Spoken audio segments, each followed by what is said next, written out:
quick video on just making sure that we do some really good headlines when you're creating your press release. I'm going to kind of read from my notes while I'm talking to you because I don't have anything above here, so I just want to let you know if I look down every once in a while, you know why.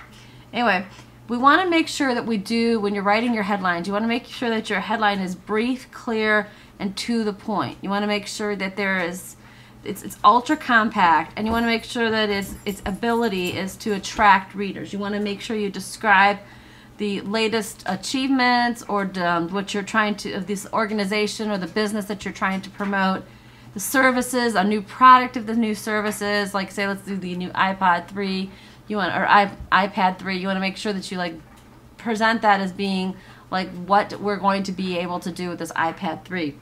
And you want to make sure that you're doing this in the headline, that it's going to be catchy and it's going to really get somebody to come in and want to look at the press release.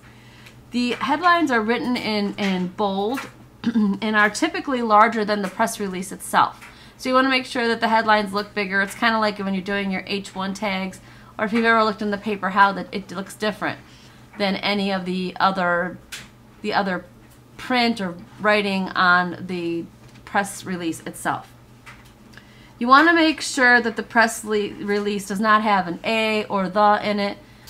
I mean, that's one of the ideas that they're saying. And make sure that you don't use forms of the verb to be within the name of the headline. You want to make sure you just keep that out of the headline too.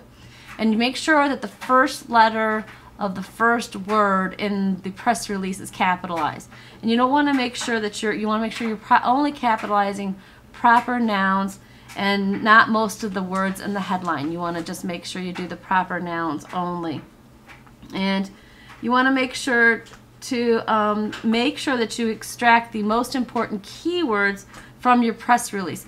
Again, it's kind of like when you write a blog, you want to focus on making sure that you get the most effective words that are going to catch people's sight so that you can get them to really be drawn into your press release and see what you have to offer them.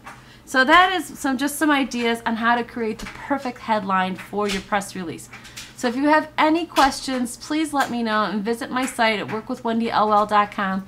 And in the next video, I'm going to discuss with you how to make sure that the body of your press release is really very effective too, because you don't want it to be too wordy and you don't want it to be too short. You want to make sure that it is exactly what you need it to be in order to get your point across and get yourself out and known.